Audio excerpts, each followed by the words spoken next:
পিউ তুই এত রাতে? মেয়েকে হঠাৎ দরজার সামনে দাঁড়ানো দেখে চমকে উঠলেন পৃথা দেবী। হাতে বড় বড় দুটো ট্রলি ভরা লাগেজ। পিয়ালি ঘরে প্রবেশ করতে করতে বলল, কেন আসতে পারি না? অবশ্যই আসতে পারিস, কিন্তু হঠাৎ এইভাবে না জানিয়ে। এমনিই চলে এলাম, তোমাদের কথা খুব মনে পড়ছিল। বাবা কেমন আছে? পৃথা দেবী খুশি হলেন মেয়ের আগমনে, কিন্তু মনের মাঝে কোথাও যেন একটা চাপা খুঁতখুঁতে ভাব রয়ে গেল। তবে তাকে ততটা পাত্তা না দিয়ে মেয়েকে নিয়ে ঘরে প্রবেশ করলেন। আধার রাতের অন্ধকার গলির মধ্য দিয়ে একটা জিপ গাড়ি বেরিয়ে সড়ক পথে এসে উঠল। পাকা সড়কে নাগাল পেতে স্পিড বাড়িয়ে গাড়ি ছুটে চলল সামনের দিকে। প্রায় ঘন্টা খানেক পর এসে থামল একটা সরকারি হাসপাতালের সামনে। গাড়ির ভেতর থেকে চাদরে জড়ানো একটা দেহ টেনে হিঁচড়ে বার করলো মন্ত্রীর পোষা কুকুরগুলো। দুটো ওয়ার্ড বয়ের হাতে এক বান্ডিল টাকা ধরিয়ে কানে কানে কিছু বলে ইশারা করতে সে মাথা নেড়ে সম্মতি জানালো। অতঃপর একটা হুইল চেয়ার এনে বিধ্বস্ত দেহটাকে নিয়ে চলে গেল হাসপাতালের ভেতরে। নিয়ে গিয়ে ফেলে রাখলো জেনারেল ওয়ার্ডের মেঝেতে পাতানো চাটাইয়ের উপরে আর অন্যান্য পেশেন্টদের সাথে। প্রত্যুষে শীতল সমীরণ গায়ে মেখে উদীয়মান দিনমণি ছড়িয়ে দিচ্ছে তার তেজ তপন। নীলাকাশের বুকে হাত পা ছড়িয়ে আনন্দে মেতেছে বাড়িবাহ। ঠিক এমনই এক মনোমুগ্ধকর পরিবেশ আজ অনেকদিন পর গ্রামের রাস্তায় হাঁটতে বেরিয়েছে তিথি। একা একাই হাঁটছে। চমৎকার গ্রামের নির্মল পরিবেশ। ঝিরে ঝিরে হাওয়া বইছে, থেকে থেকে ভেসে আসছে মেঠো ফুলের ঘ্রাণ। অলিগলি ভরে আছে রাশি রাশি শুকনো পাতায়। গরম শেষ, শীতের শুরু এখন।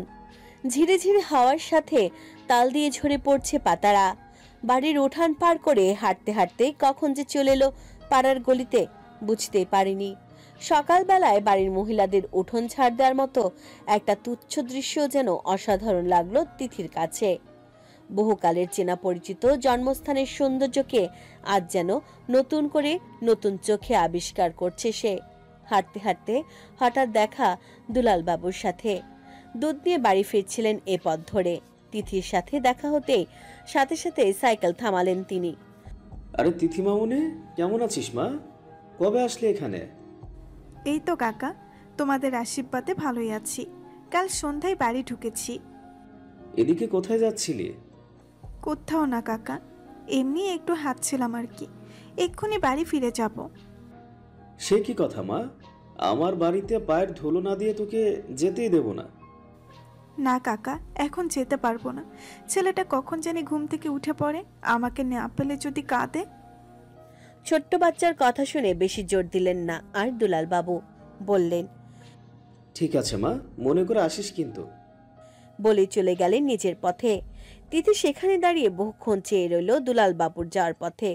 তারপর উল্টো পথে হেঁটে রওনা হলো বাড়ির দিকে। সকালবেলা ঘুমের রেশ কাটতে প্রতাপ চোখ মুখ কুচকে তাকালো ঘড়ির দিকে।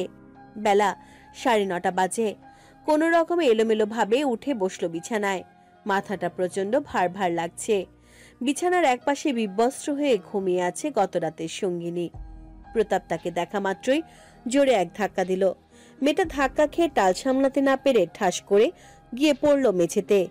কোমরে ব্যথা পেয়ে আহ শব্দ করে চেঁচিয়ে উঠল মেয়েটা। আরে ধাক্কা মারলেন কেন? ডাকলেই তো উঠে যেতাম। প্রতাপের মাথা তখন সদ্য নেশা ভঙ্গের কারণে যন্ত্রণায় দপদপ করছে। মেয়েটার তীক্ষ্ণ স্বরে কথা শুনে গালি দিয়ে বলল, তোর সাহস কি করে হয় আমার পাশে আমার বিছানায় ঘুমানোর? মেয়েটা প্রতাপের কথায় তাচ্ছিল্যের হাসি হেসে বলল, যে বিছানায় কাল শেষ রাত অব্দি আমার শরীরটাকে ভোগ করলেন, সেই বিছানায় ঘুমালেই দোষ? সত্যি হাসালেন সাহেব। বলেই খেলখেল করে হাসতে লাগলো মেয়েটা। প্রতাপ নিজের রাগ সামলাতে না পেরে উত্তেজিত কণ্ঠে বলে উঠল, শাট আপ ইউ ব্লাডি হোর। প্রতাপের গালি শুনে মেয়েটা নিজের পোশাকগুলো গায়ে পড়তে পড়তে বলে উঠল, ইংরেজি ভাষায় গালি দেন, আর বাংলা তাতে আমরা যা তাই থাকবো। থাক, কালকের রাতে চার্জটা দিতে হবে না। আপনার পারফরমেন্স আমার খুব ভালো লেগেছে। তবে একটা কথা বলে যাচ্ছি, সময় পেলে ভেবে দেখবেন, আমরা যদি বেশি হই তাহলে আপনারা কি? ইউ। প্রতাপ রেগে কিছু বলতে যাবে, তার আগে মেয়েটা একটা 200 টাকার নোট মানি ব্যাগ থেকে বের করে দলা পাকিয়ে প্রতাপের মুখের উপর ছুঁড়ে মারল। বলল, এই নিন আমার তরফ থেকে বকশিস। প্রতাপের কথা উপেক্ষা করে বলেই মেয়েটা হোটেলের দরজা খুলে গটগট করে বেরিয়ে গেল। তার যাওয়ার দিকে আগুন দৃষ্টিতে তাকিয়ে হাতের বালিশ মেঝেতে ছুঁড়ে ফেলে দিয়ে চিৎকার করে উঠল প্রতাপ। শালিক কি মা কোথাকার, আমাকে টাকা দেখাচ্ছে। প্রতাপকে তোর এমন হল করব না, বেশ্যগিরি করাও বন্ধ হয়ে যাবে। রাগে গজগজ করতে করতে নিজের পোশাকগুলো গায়ে জড়াতে জড়াতে নিজেই নিজের সাথে বিড়বিড় করে বলতে লাগলো, শালা বাড়িতেও শান্তি নেই আর না বাইরে, জীবনটা একেবারে নরক হয়ে গেছে আমার। ঠিক এমন সময় মোবাইল ফোনটা শব্দ করে বেজে উঠল। একদিকে মাথার যন্ত্রণা ফাটছে, অপরদিকে মোবাইলের কর্কশ ধ্বনি। দু হাতে কান চেপে ধরল প্রতাপ। একবার রিং হয়ে কেটে গেল, পুনরায় আবার পুরো দোস্তর শব্দ তুলে বাজতে শুরু করতেই বিরক্ত হয়ে কল রিসিভ করলো। সাথে সাথে শিকদারের ব্যস্ত কণ্ঠস্বর কানে ভেসে এলো। স্যার, আপনি কোথায়? কখন থেকে বাড়ির কলিং বেলটা বাজাচ্ছি, কেউ দরজাই খুলছে না। দু আঙ্গুলে কপালটা চেপে ধরে প্রতাপ বলল, কেন, শশী দরজা খোলেনি? মনে মনে হেসে নাটকীয় ভঙ্গিতে শিকদার বলে উঠল, কোথায়? না তো স্যার, আমি তো প্রায় আধ ঘন্টা ধরে কলিং বেল বাজাচ্ছি, কেউ তো খুলে দিল না। প্রতাপ শশীর ব্যবহারে আরো রাগের চরম সীমায় উঠে দাঁতে দাঁত চেপে মনে মনে কিছু ভয়ানক গালি দিয়ে মুখে বলল, ওখানেই অপেক্ষা কর, আমি এক্ষুনি আসছি। ফোনটা কাটতে এপাশ থেকে কনস্টেবল শিকদার ঠোঁট ছড়িয়ে কুটিল হাসল। মনে মনে বলল, ম্যামকে আপনি আর পাবেন না স্যার, কারণ তার ভাই তাকে এই নরক থেকে অনেক আগেই দূরে পাঠিয়ে দিয়েছে। পুজোর 5টা দিন হই হই করে কাটানোর পর আজ শ্রাবণীকে সাথে নিয়ে কলকাতায় ফিরে যাবে অভি। সকাল থেকে চলছে তার জোর কদমে তোড়জোড়। সামনে শীত আসছে, তাই আলমারিটা খুলে কাঁথা কম্বল বার করছিল মনোরমা।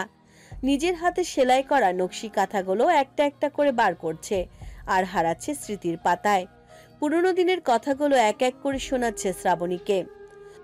জানিস মা, এই যে হলুদ কাঁথাখানা দেখছিস, এই হলুদ কাঁথাখানা আমার অভি তার প্রথম টিউশনির মাইনে দিয়ে কিনে এনেছিল কলকাতা থেকে। কি যে আনন্দ হয়েছিল সেই দিন, আমি বলে বোঝাতে পারবো না। আমার সন্তানের প্রথম আয় দিয়ে কেনা উপহার। আমি কাপড়খানা খুব বেশি ব্যবহার করিনি, যদি নষ্ট হয়ে যায় সেই ভয়। একটু পুরনো হতেই তারে দিয়ে এই নতুন কাঁথা বানিয়ে ফেললাম।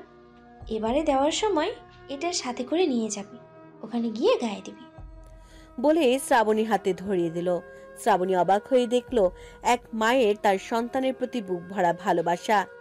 কাঁথাখানা বুকে জড়িয়ে ধরতে খুব সুন্দর একটা মামা ঘ্রাণ ভেসে এলো শ্রাবণীর নাকে।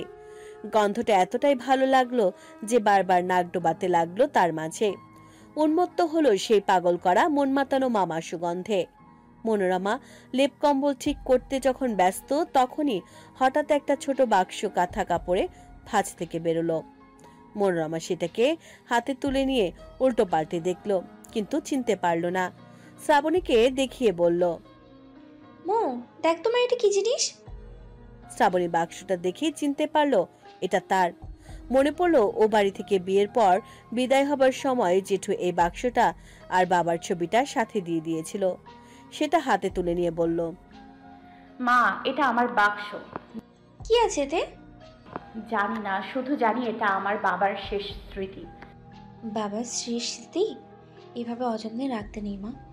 যাও নিজের কাছে যত্ন করে গুছিয়ে রাখো। ঠিক আছে, আমি বাক্সটা রেখে আসছি। বলেই দৌড়ে ছুটে এলো নিজের ঘরে। ধূপধাপ পা ফেলে সিঁড়ি বেয়ে উপরে উঠে ঘরের দরজা ঠেলে ভেতরে প্রবেশ করতে দেখলো অভি পড়ার টেবিলে বসে এক মনে ল্যাপটপে থিসিস পেপারের উপর কাজ করছে। কিবোর্ডের ওপর ঝড়ের গতিতে আঙ্গুল চালিয়ে শ্রাবণীর দিকে না তাকিয়ে রাগী কণ্ঠে বলে উঠল, এত ব্যস্ততা কিসের? আস্তে করে হেঁটে আসা যায় না? না। শ্রাবণী অভির কথায় মোটেও পাত্তা দিল না। মুখটা হালকা করে ভেঙচি কেটে বিছানার ওপর গিয়ে ধপ করে গিয়ে বসে পড়ল। অভি কিবোর্ডে টাইপ করা থামিয়ে ভ্রুকুচকে শ্রাবণীর দিকে তাকিয়ে বলল, আজকাল আপনার একটু বেশি বেশি সাহস বেড়ে গেছে বলে মনে হচ্ছে না মিসেস? গতকাল রাতের পানিশমেন্টটা ভুলে গেছেন নাকি? কথাটা শুনে শরমে জমে গেল শ্রাবণী। সাথে সাথে ডান হাতটা চলে গেল কালছিটে পড়া নরম নাভির ওপর। মনে পড়ল কাল রাতে সে চরম মুহূর্তের কথা। বিষাক্ত পুরুষের বিষাক্ত কামড়ের কথা সাথে সাথে লজ্জায় আরক্তিম হয়ে উঠল মুখমণ্ডল। তবুও নিজেকে জাহির করতে জোর গলায় বলে উঠল, আমি তোমাকে মোটেও ভয় পাই না। আচ্ছা তাই? বলেই চেয়ার ছেড়ে অভি উঠতেই শ্রাবণী ভয়ে কাচুমাচু হয়ে যে পালাতে যাবে অমনি খপ করে শ্রাবণী হাত টেনে ধরল অভি। পেছন থেকে মেয়েটাকে নিজের বুকে আটকে নিয়ে দু হাতের বন্ধনে আবদ্ধ করে নিল। কানের লতিতে আস্তে করে একটা কামড় দিয়ে বলল, আমাকে একটুও ভয় লাগে না তাই না? শ্রাবণী কিছু বলতে যাবে তার আগে আবারও সেই শিহরণ জাগানো গভীর ছোঁয়া পড়ল গলার ভাঁজে, ধীরে ধীরে ঘাড়ে কাঁধে। এমন দুষ্টুমি ভরা শাস্তির হাত থেকে বাঁচতে শ্রাবণী মুচড়ামুচড়ি শুরু করলো, কিন্তু নিজেকে ছাড়াতে পারল না। ততক্ষণে অভির দুষ্টু হাত দুটো শাড়ির ফোকর গলে প্রবেশ করেছে শ্রাবণীর নরম কোমল উদরে। হাতের চঞ্চল বিচরণে সুরসুরি লেগে খিলখিল করে হাসতে শুরু করলো শ্রাবণী।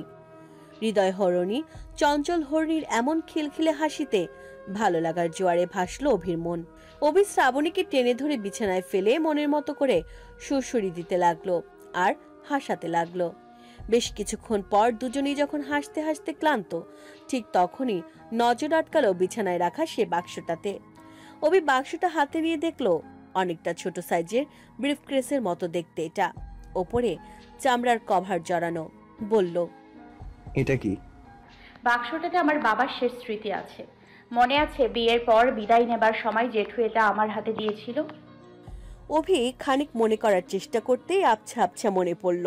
বলল, কি আছে এর মধ্যে? জানি না, কখনো খুলে দেখিনি। বন্ধ বাক্সটা হাতে নিয়ে অভির হৃদয় আকুলি বিকুলি করে উঠল।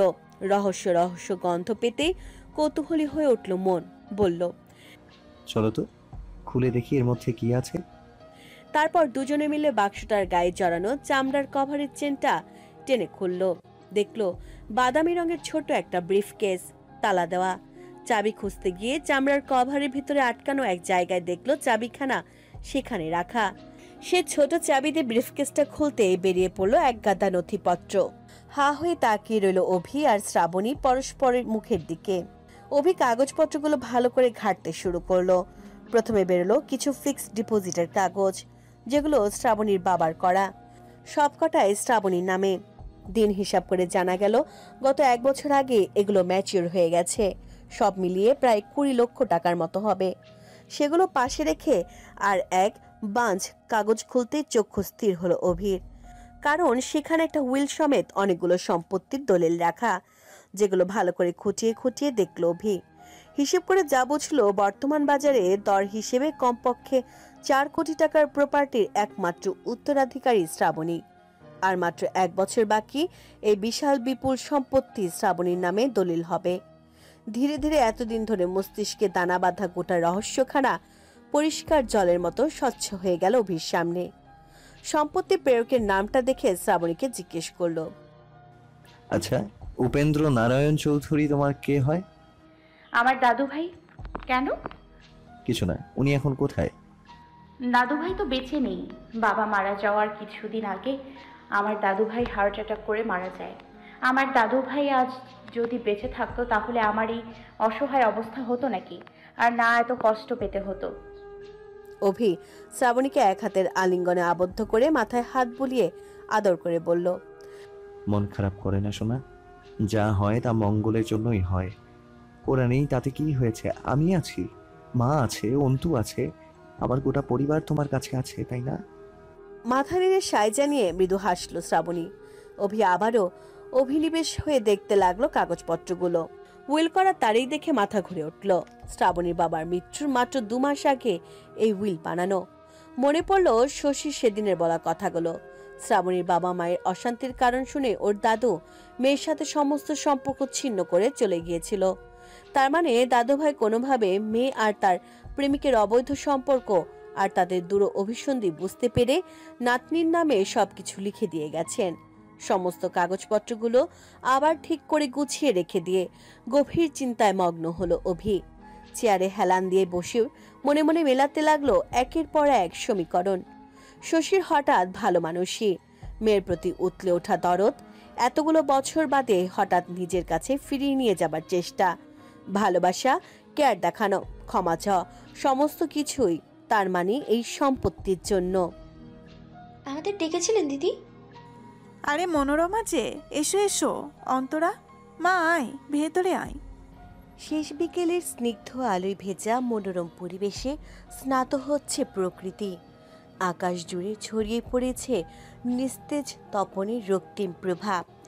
ঝিরিঝিরি শীতল পবনে হিমের স্নিগ্ধ পরশ গায়ে বুলিয়ে দিয়ে চুপিসারে বলে দিয়ে যাচ্ছে শীতের আগমনী বার্তা।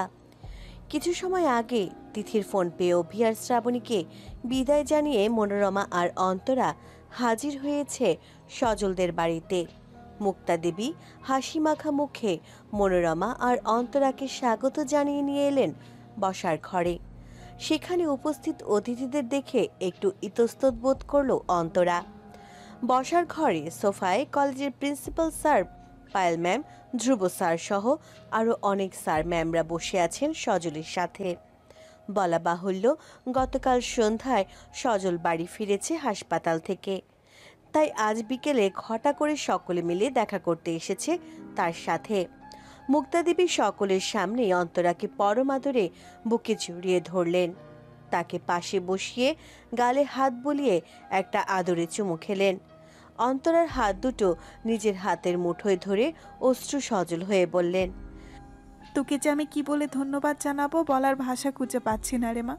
সেদিন তুই যদি ওখানে না থাকতিস তাহলে হয়তো আমি আমার ছেলেটাকে হারিয়েই ফেলতাম। এতগুলো দিন হয়ে গেল আমি তোকে ঠিকমতো ধন্যবাদটুকুও জানাতে পারলাম না। মারে, তুই আমাকে সারা জীবনের মতো ঋণী করে দিলি তোর কাছে। বলে অন্তরার হাতের ওপর ছোট করে চুমু খেলেন। অন্তরার সাথে সাথে মুক্তা দেবীর হাত দুটো ধরে অনুনয়ের সুরে বলে উঠল, ছি ছি জেঠিমা, এমন বলে তুমি আমায় ছোট করে দিও না। আমি এমন কোনো বড় কাজ করিনি যার জন্য তোমায় আমার কাছে ঋণী হতে হবে। আমি শুধু একজন মানুষ হিসেবে অপর একজন মানুষের সাহায্য করেছি মাত্র। তাছাড়া সজলদা আমার স্যার হন, সেদিক থেকে দেখতে গেলে স্যারের করা উপকারের কাছে আমার এইটুকু ভীষণই নগণ্য। বসার ঘরে উপস্থিত প্রিন্সিপাল স্যার সহ অন্যান্য স্যার ম্যামেরা বাহবা দিয়ে উঠলেন অন্তরার কথা শুনে। সজল নিজেও প্রচণ্ড আশ্চর্য হলো তার ভাষ্যমতে ফাজিল মেয়েটার কথা শুনে। এক মুহূর্তের জন্য মনে হলো সামনে বসা মেয়েটি একজন প্রাপ্তবয়স্ক অভিজ্ঞ নারী। সত্যি বলতে এই মুহূর্তে অন্তরাকে দেখে একটুও অস্বস্তি বোধ হচ্ছে না তার, আর না সে আগের মতো রাগ রাগ অনুভূতি। হঠাৎ করে কেমন যেন মুদ্রার উল্টো পিঠের মতো পরিবর্তন হয়েছে সজলের মনের। হয়তো এই পরিবর্তন মনের সাথে সাথে দৃষ্টিভঙ্গিরও। মুক্তা দেবী অন্তরার পাশে বসা মনোরমার দিকে তাকিয়ে হাসি মুখে বললেন, আচ্ছা বলো তো মনোরমা, কি খেয়ে এমন হীরের টুকরো ছেলে মেয়েদের জন্ম দিয়েছ তুমি? যতই গুণ কীর্তন করি কমই হবে। হাসল মনোরমা, প্রাপ্তির হাসি। এতদিন ধরে কষ্ট করে সন্তানদের মধ্যে যে শিক্ষা সংস্কৃতি নিজের হাতে ধরে শিখিয়েছে, আজ তার সেই কষ্ট সফল হওয়ার হাসি। শ্যামবর্ণ চেহারায় সাদা দাঁতের নিটল হাসিটা ছড়িয়ে পড়ল ঘন তমসায় ঢাকা আকাশের বুকে এক খণ্ড বিদ্যুৎ তরঙ্গের মতো। গদগদ কণ্ঠে বলল, সবই আপনাদের আশীর্বাদ গো দিদি। এরই মধ্যে তিথি বাড়ির কাজের মহিলার হাত দিয়ে সকলের জন্য চা, ফল, মিষ্টির প্লেট সাজানো ট্রে নিয়ে হাজির হলো ডাইনিংয়ে। একে একে তুলে দিতে লাগলো সবার হাতে। মুক্তা দেবী এই ফাঁকে চলে গেলেন নিজের ঘরে। ফিরে এলেন বেশ কিছুক্ষণ পর। সকলের সামনে একগাছা সোনার চেন বার করে অন্তরার কাছে বসে তার গলায় পরিয়ে দিতে দিতে বললেন, আমার তরফ থেকে এটা তোর জন্য উপহার। কিছুটা দূরে পায়েল ম্যাম এতক্ষণ ধরে বসে সবটুকুই দেখছিল, কিন্তু এই মুহূর্তে মুক্তা দেবীকে সোনার গহনা উপহার দিতে দেখে মনের মাঝে কেমন যেন একটা কুটকুটে অনুভূতি কাজ করলো, কিন্তু পর মুহূর্তে নিজেকে সামলেও নিল। এদিকে অন্তরা মুক্তা দেবীকে সোনার গহনা উপহার দিতে দেখে চমকে উঠল। সাথে সাথে বিদ্যুৎ বেগে সোফা থেকে উঠে দাঁড়ালো। আতঙ্কিত চোখে মুখে দুপা পেছনে সরে গিয়ে বলে উঠল, ছি ছি জেঠিমা, এসব তুমি কি করছো? অন্তরার এমন অবস্থা দেখে রীতিমতো অবাক সকলে, সাথে সজল। মনোরমা আর মুক্তা দেবী দুজনাই হতভম্ব হয়ে উঠে দাঁড়িয়ে পড়েছেন সোফা থেকে। তিথির সাথে সাথে ছুটে এলো অন্তরার কাছে। কি হয়েছে মা? তোর উপহার পছন্দ হয়নি? হঠাৎ করে শ্যামবর্ণ মুখমণ্ডলে অমানিসার আধার ঘনালো যেন। নিঃশব্দ শ্রাবণ ধারার মতো বিন্দু বিন্দু অশ্রু গড়ালো শ্যামসুন্দর কপল বেয়ে। মুক্তাদীপের প্রশ্নের প্রত্যুত্তরে ফুঁপিয়ে কেঁদে উঠল মেয়েটা। অশ্রু ভেজা কণ্ঠে বলে উঠল, তুমি আমায় এভাবে ছোট করে দিও না গো জেঠিমা। আমি সোনার গহনা পাওয়ার লোভে এসব করিনি। আমি যা করেছি মন থেকে করেছি। কে বলেছে তুই গহনা পাওয়ার লোভে আমার ছেলেকে বাঁচিয়েছিস? পাগল মেয়ে। বলেই মুক্তাদেবী দুহাতে বুকে জড়িয়ে ধরলেন অন্তরাকে। মনোরমাও আর চুপ করে থাকতে পারল না, ভীষণ ইতস্ততভাবে বলল, হ্যাঁ গো দিদি, আমার অন্ত ঠিকই বলেছে। আপনি ওকে ভালোবেসে এতটা সম্মান দিয়েছেন, এই অনেক। আর কিচ্ছু লাগবে না। বরং এই উপহার নিলে সত্যিই আমার মেয়েটা ছোট হয়ে যাবে, সাথে আমরাও। কিন্তু তিথি মায়ের হাত চেপে ধরল, চোখের ইশারায় চুপ থাকতে বলল। মুক্তাদেবী মেয়ের চোখের ইশারা বুঝে হাসি মুখে বলল, আচ্ছা ঠিক আছে, দিচ্ছি না। আর কাঁদিস না মা, আর কাঁদিস না। বলে মাথায় হাত বোলাতে লাগলেন। এরকম এক অসাধারণ অবিশ্বাস্য ঘটনার সাক্ষী হয়ে রইলেন বসার ঘরের সকলে, নিস্তব্ধ বাকহীন হয়ে। শুধু দুই জোড়া চোখ চেয়ে রইল ভিন্ন ভিন্ন দৃষ্টিভঙ্গি নিয়ে। এক জোড়া চোখে একরাশ মুগ্ধতা, আরেক জোড়ায় সদ্য জন্মালো ঈর্ষা। তিথি অস্ত্রসিক্ত মেয়েটাকে একটু স্বাভাবিক হতে ওই পরিবেশ থেকে টেনে তুলে নিয়ে এলো একেবারে দোতলায় নিজের রুমে। রিজু বিছানায় বসে বসে ফোনে গেম খেলছিল তখন। অন্তরাকে দেখে হাসি মুখে বলে উঠল, বলেই ফোন ফেলে ছুটে এসে জড়িয়ে ধরল। বলেই অন্তরার মুখের দিকে তাকালো। শ্যামলা মুখটা কেমন উদাস দেখে শিশু মনে ব্যাপারটা দোলা দিল। বলল, রিচু শান্ত হয়ে বসো, আন্টির মন খারাপ। ছোট্ট রিজু ড্যাব ড্যাব করে তাকালো অন্তরার দিকে, তারপর কোলে উঠে হঠাৎ একটা চুমু খেয়ে বলল,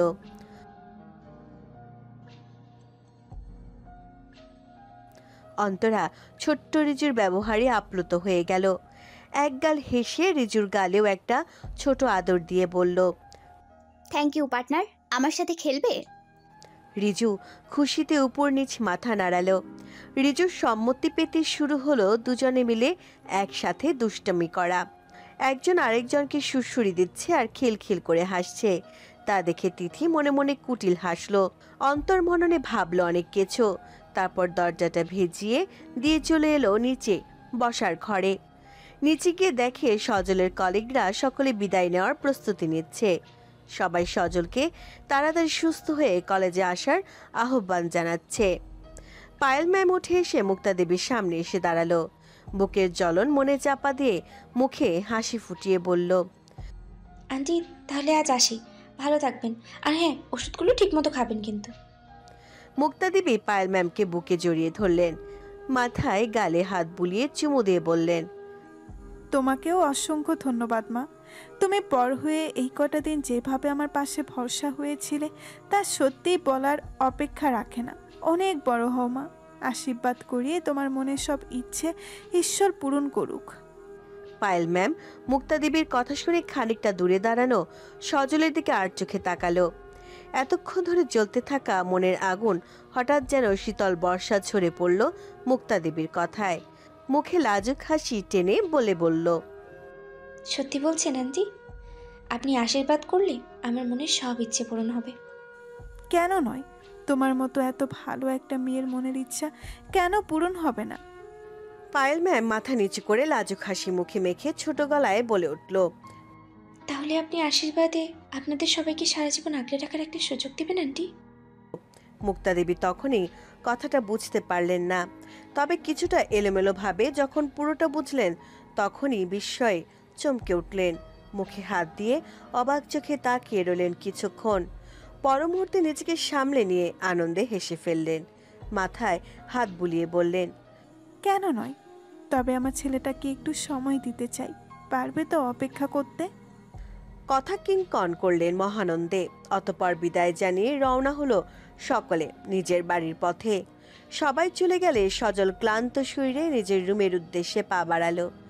দোতলার সিঁড়ি বেয়ে যে নিজের ঘরে যাবে তিনি তখনই ওর হাত ধরে টেনে অন্য একটা রুমে নিয়ে গেল। হাতে একটা পার্সেল প্যাকেট ধরিয়ে দিয়ে বলল, এই নে ধর এটা। কি এটা? তোর তো কোনোদিন সুবুদ্ধি হবে না আশা করি। কেন, আমি কি করেছি?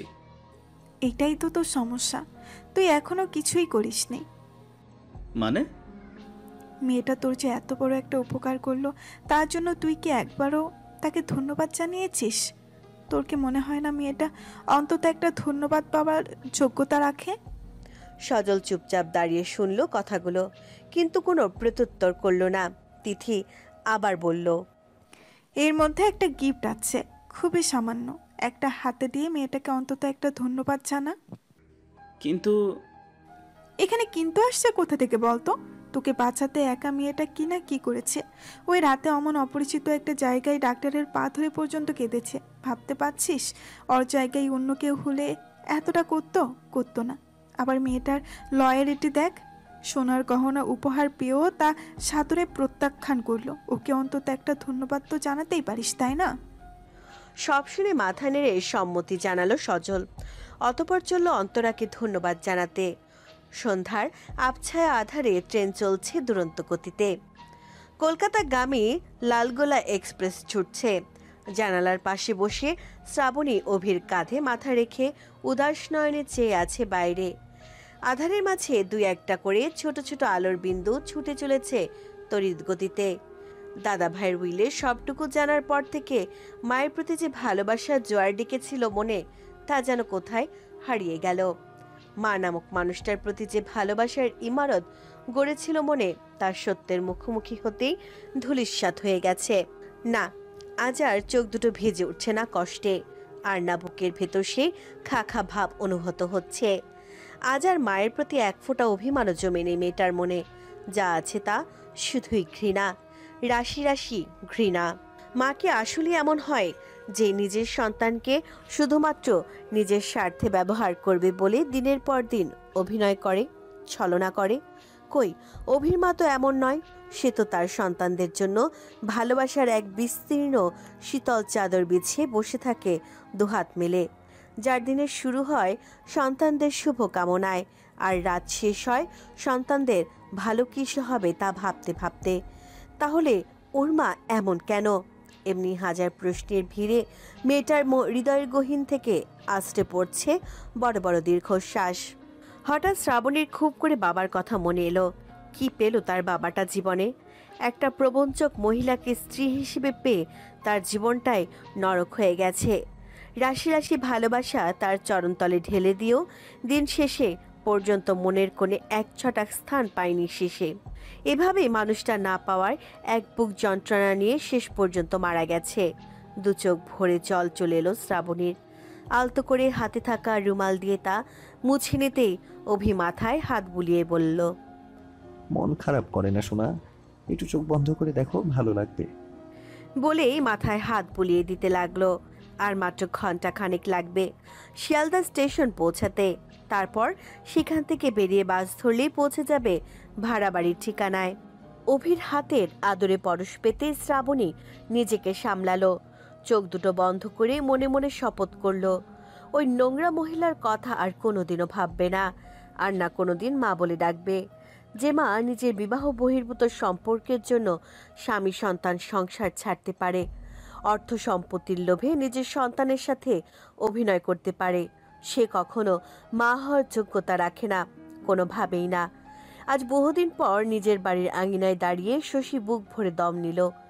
পুরনো দোতলা বাড়িটার চারপাশে সবুজ গাছগাছালির ভেতর দিয়ে বয়ে আসা ঠান্ডা ঠান্ডা হাওয়ায় যেন সেই ছোটবেলার মতো মিঠে মিঠে ঘ্রাণ অনুভব করল। এক মুহূর্তে জুড়িয়ে গেল মন প্রাণ। 3 বছর প্রতাপের সাথে বিয়ে হওয়ার পর সুদীর্ঘ 3 বছর এ বাড়িতে আর পা রাখা হয়নি বললেও ভুল হবে।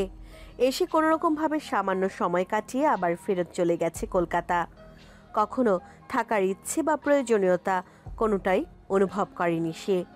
কিন্তু আজ এই মুহূর্তে বাড়ির আঙিনায় দাঁড়িয়ে মনে হলো এতদিন বাদে সে তার নিজের ঠিকানায় এসেছে। দরজার কলিং বেলটা বাজাতেই বাড়ির কেয়ারটেকার কালু কাকা আর তার স্ত্রী মন্দিরা কাকি ছুটে এলেন। তাদের দেখে শশী হাসি মুখে বললেন, কেমন আছো কালু কাকা? আরে দিদিমণি যে, ভালো আছো? আসো আসো, ভিতরে আসো। এবার কি আগের মতো অল্প একটু টাইম থেকে চলে যাবে? শশী হাতের বড় বড় দুটো লাগেজ ব্যাগ কালু কাকাকে দেখিয়ে দিয়ে বলল, না, এবার থেকে তোমাদের সাথে এখানে থাকবো বলে এসেছি। যাক, ভালো হয়েছে, তুমি আইসো।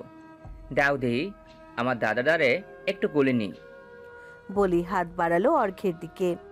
অপরিচিত মানুষ দেখে অর্ঘ গুটিয়ে গেল মায়ের কোলে। শশী অর্ঘকে আদর করে বলল, যাও সোনা, এটা তোমার একটা দিদুন হয়। মায়ের কথা শুনে অর্ঘ পিটপিট করে তাকালো শ্যামবর্ণ মহিলাটির চেহারার দিকে। এলোমেলো চুল আর আলুথালু বেশভূষা দেখে ভয়ে জড়সড় হয়ে বসে রইল মায়ের কোলে। শশী হাসলো ছেলের কাণ্ড দেখে। কালু কাকার স্ত্রীর দিকে তাকিয়ে বলল, বাদ দাও কাকি, এখনো যাবে না? দুদিন একটু পরিচিত হয়ে নিক, তখন দেখবে তোমার পেছন পেছন দৌড়ে বেড়াচ্ছে। যাই হোক, আমার ঘরটা একটু পরিষ্কার করে গুছিয়ে দাও তো, খুব ক্লান্ত লাগছে। ঠিক আছে, দিচ্ছি। তা মা, জামাই আসবে না? মন্দিরা কাকির কথা শুনে শশীর কান দুটো জ্বলে উঠল। প্রতাপের কথা স্মরণে আসতেই একরাশ ঘৃণা জাগলো মনে। কণ্ঠস্বর দৃঢ় করে বলল, না, আমি খুব ক্লান্ত কাকি, তাড়াতাড়ি ঘরটা রেডি করো। বলেই ব্যস্ত কদম ফেলে এগিয়ে গেল অর্ঘকে সামাল দিতে। আনন্দে আত্মহারা অন্তরা গিফটের প্যাকেটখানা দুহাতে বুকে জড়িয়ে ধরে তড়িঘড়ি ছুটে এলো ঘরে। কাঁপতে থাকা হাতে কোনো রকমে দরজাটা আটকে দু চোখের ঝাঁপি বন্ধ করে নিল সজোরে। বড় বড় শ্বাস ফেলে নিজেকে স্বাভাবিক করার চেষ্টা চালালো জোর কদমে। মুখে লেগে আছে স্নিগ্ধ লাজুক হাসির মিষ্টি রেশ। এখনো বুকটা ধরফর করে কাঁপছে একটুখানি আগের ঘটনা মনে করে। লজ্জায় লাল হয়ে আসা মুখখানা ঢেকে ফেলল হাতের গিফটের প্যাকেটখানা দিয়ে। কিছুতেই বিশ্বাস করতে পারছে না সজল আজ ওর সাথে স্বাভাবিকভাবে কথা বলেছে, নিজে থেকে এই উপহারখানা ওর হাতে দিয়ে ধন্যবাদ জানিয়েছে। ওহ মাই গড! খুশিতে পাগল হয়ে অন্তরা ছুটে গিয়ে বিছানায় শুয়ে পড়ল। বালিশে মুখ গুজে দিয়ে বলে উঠল, না না অন্তরা, এসব সত্যি নয়, সব তোর কল্পনা, সব স্বপ্ন, এক্ষুনি ঘুম ভেঙে যাবে। বলেই নিজের হাতে একটা নিজের চিমটি কাটলো। সাথে সাথে ব্যথা পেয়ে আহ করে উঠল। তার মানে এটা স্বপ্ন নয়, সত্যি? বলেই তড়াক করে লাফ দিয়ে উঠে বসলো বিছানায়। পাশে রাখা প্যাকেটখানা নজরে আসতেই তাড়াতাড়ি করে খুলতে লাগলো হাত চালিয়ে। প্যাকেটখানা খোলা মাত্র স্তব্ধ হয়ে গেল অন্তরা। উপহারখানা দেখে চোখ মুখ খুশিতে উপচে পড়ল মেয়েটার। কি সুন্দর একটা হ্যান্ডলুম শাড়ি, সোনালি জড়ি দেওয়া লাল পাড়ের সাথে মিষ্টি কমলা রঙের মিশেলে তৈরি চোখ জোড়ানো পাটালো সিল্ক শাড়ি। শাড়িখানা দেখে অন্তরার চোখ দুটো ছলছল করে উঠল আনন্দে। সাথে সাথে গিয়ে দাঁড়ালো আয়নার সামনে। শাড়িখানা নিজের গায়ে জড়িয়ে ধরে দেখতে লাগলো নিজেকে। আজ এই মুহূর্তে কেন জানি পৃথিবীর সবচেয়ে সুন্দরী নারী মনে হচ্ছে নিজেকে অন্তরার। আস্তে করে শাড়ি আঁচলটা নিজের মাথায় ঘোমটার মতো করে দিয়ে লাজুক দৃষ্টিতে আরশিতে তাকাতে মনের অভ্যন্তর থেকে থরথর করে কেঁপে উঠল মেয়েটা। সাথে সাথে নিজের লালচে বদনখানা ঢাকলো অঞ্জলি পুটে। বেশ কিছুক্ষণ এভাবেই গড়ালো। অন্তরার মনে হলো শাড়ির শীতল স্পর্শগুলো যেন সজলের স্পর্শ। ওই আরশির প্রতিবিম্বখানা ওই রাগী পুরুষটা এক দৃষ্টিতে তাকিয়ে তাকিয়ে দেখছে। ইস, আর সইতে পারল না অন্তরা। শাড়িখানা খাটের এক পাশে ফেলে দৌড়ে আলমারির কাছে গিয়ে দাঁড়ালো। পাল্লাখানা খুলে কাপড়ের ভাঁজ থেকে সে হলদে ডায়েরিখানা বার করে খালি পাতার বুকে আজকের দিনটা তারিখ বসালো। দু চোখ বন্ধ করে বুক ভরে শ্বাস টেনে নিয়ে কলমখানা হাতে তুলে নিল। অতঃপর নিজের মনের সবটুকু উজাড় করে দিয়ে লিখল, প্রাণ দিতে চাই, মন দিতে চাই, সবটুকু ধ্যান সারাক্ষণ দিতে চাই তোমাকে, ও তোমাকে। স্বপ্ন সাজাই, নিজেকে হারাই, দুটি নয়নে রজনী শুতে চাই তোমাকে, ও তোমাকে।